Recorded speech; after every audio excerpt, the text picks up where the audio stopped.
Ladies and gentlemen, independent Americans around the country, around the world, inside Ukraine, and anywhere you can hear my voice, we are going to continue our focus on the war in Ukraine, but from a different angle. I am very grateful to be joined by one of the most influential political strategists in America, maybe in the world, someone you are very familiar with if you have cable television, and a guy who could be my stunt double. The great and powerful Steve Schmidt finally joins us here on Independent Americans. Welcome, Steve. Good to be with you, Paul. How are you?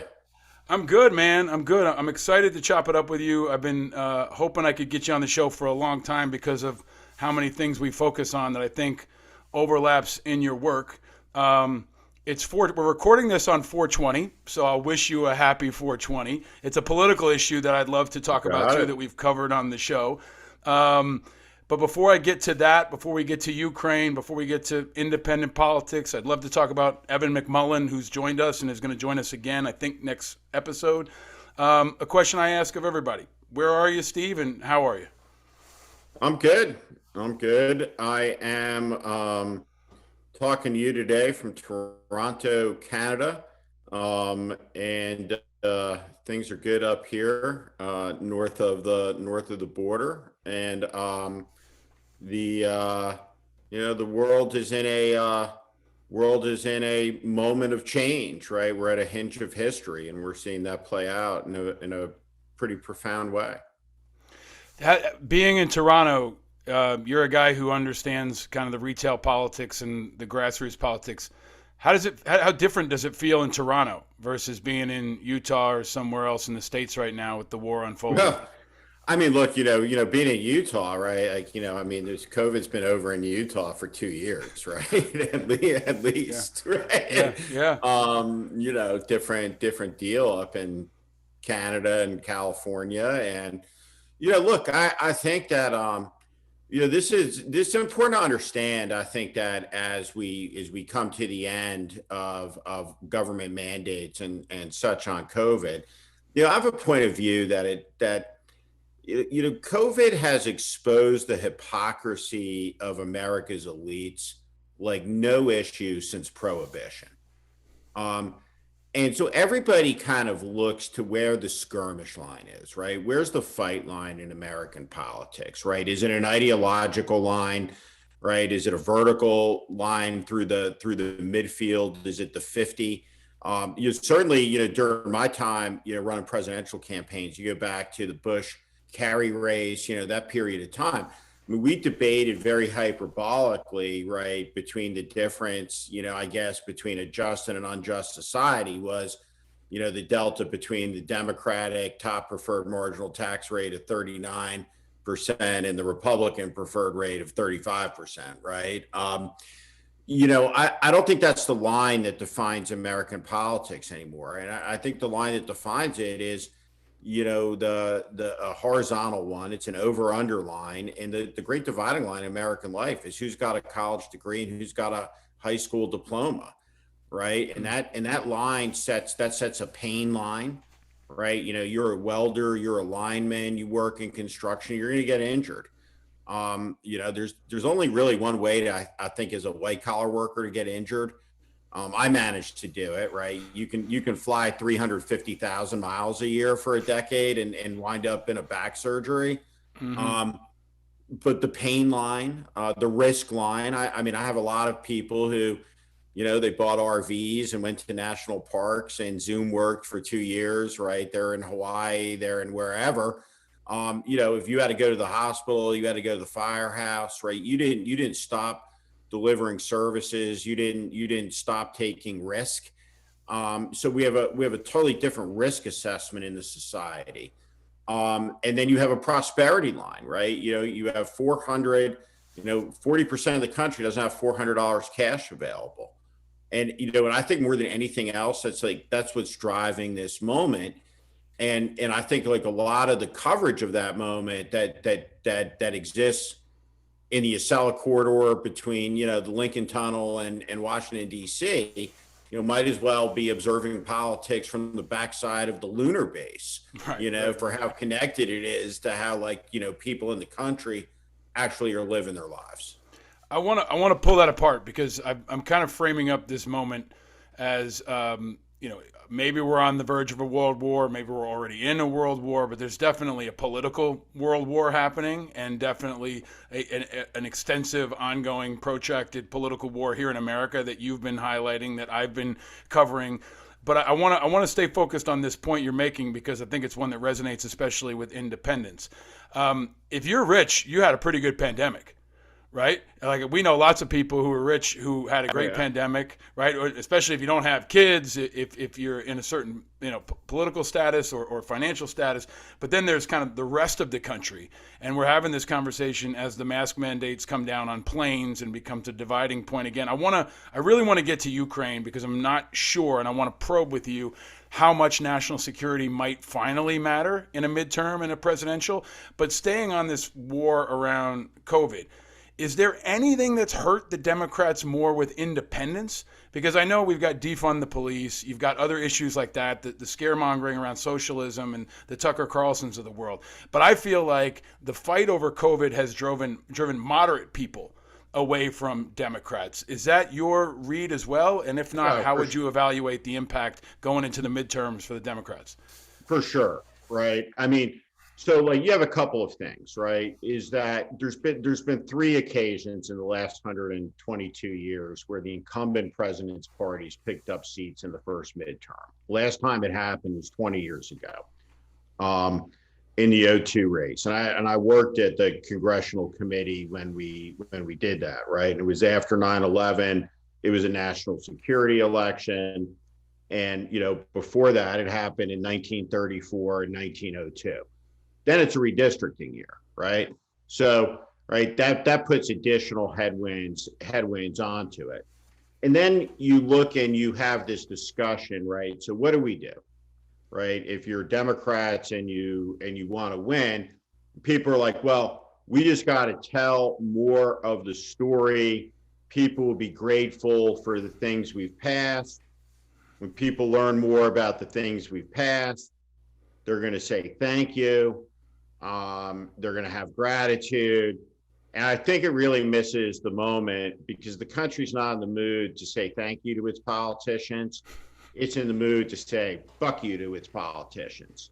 And once you kind of understand that, right, I think like you get into the space we're in. So what is it, right, that's going on in American politics?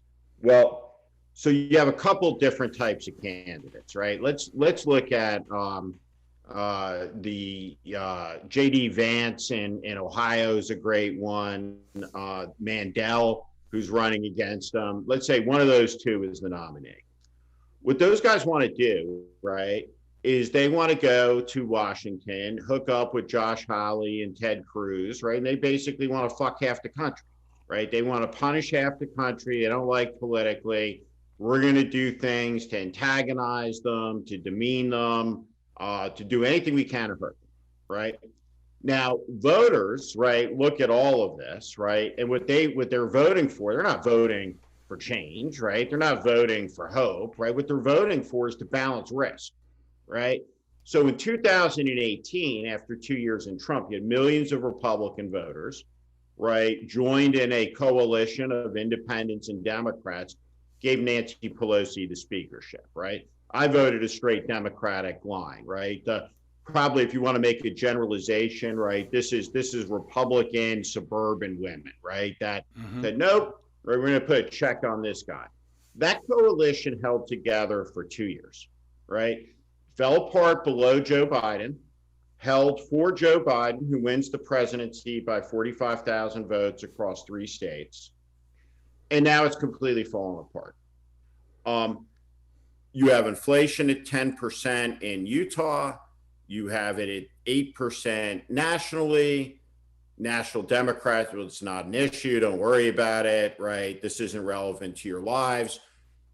All of this, right, in this moment in time, right? People look and they say, well, what we're going to do is we're going to balance risk again. We'll put these guys back in charge. They have crazy people for sure. Trump's a pig, but, right, they're the people who are blocking the woketopia from coming to get me.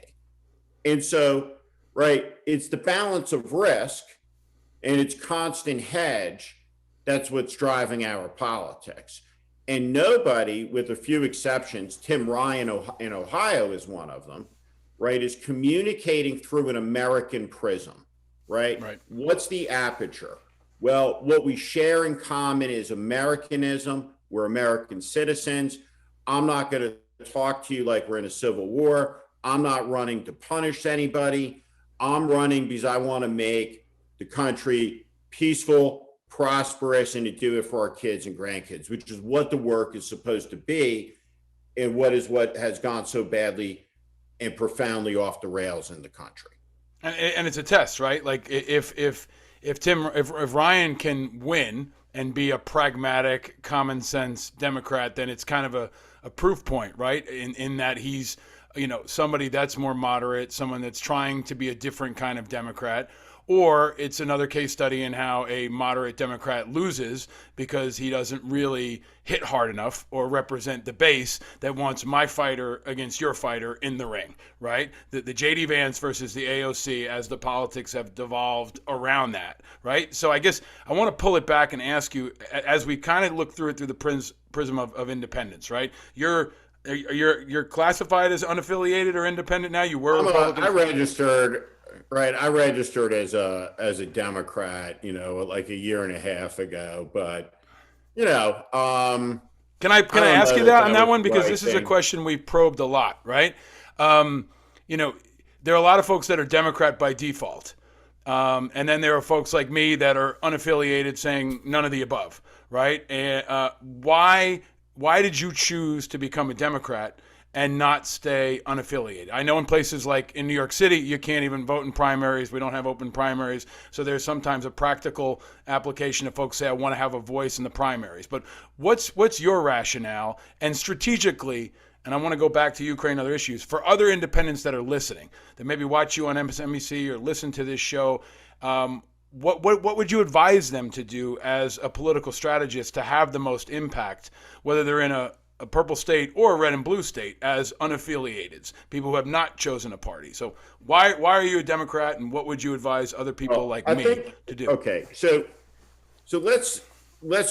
everybody knows, right, that both of these political parties got a lot of problems, right? I don't think that's news to anyone. In my career, anybody that I ever met that was basically all the good people are in my political party and all the bad people are in the other political party, I always thought that person was a moron, right? Anybody who is like all the good ideas are in my party and all the bad ones are in the other party, right? That's the same, right? So I grew up in a state, right, where the Republican Party was the good government party, right, in a democratic state that would occasionally be put in power, right, every couple of elections to keep the Democratic Party from stealing the state blind, right, or to bankrupting the state, right, and that state was New Jersey, right, but there was not Tom Kaine and Christie Whitman, right, these people were not conservatives. So I as a moderate, right, where there were moderates in both parties, right, I was a Republican. Both political parties, right, the Democratic Party, right, it's the oldest political party in the world, and the Republican Party, it's the third oldest political party in the world, right? They are profoundly important institutions in the history of the country for the advancement of human freedom and dignity. And more than anything else over these years, like I have hardened it. People were like, what is your politics? I am an institutionalist, right? I believe these institutions matter. So there is a malevolence in American life that has always been there, right? Since a group of slaveholders and people who oppose slavery came together to declare independence in a document that said all men are created equal, endowed by their creator with inalienable rights, life, liberty, and the pursuit of happiness. We have been having a fight in this country, right? It has rolled on through this very moment of our conversation. It was responsible for a civil war in a country of 34 million that killed 600,000. It was responsible for decades of racial terror. It was responsible for Jim Crow. It was the motivation for the people. If you go and you look at the Washington Monument and you see the line of discoloration about a third of the way up, that's where it sat as an unfinished stump for 25 years because of the great offense of the Know Nothing movement at the Catholics donating marble from the Vatican. It was thrown in the Potomac River, right? So the Chinese Exclusion Act,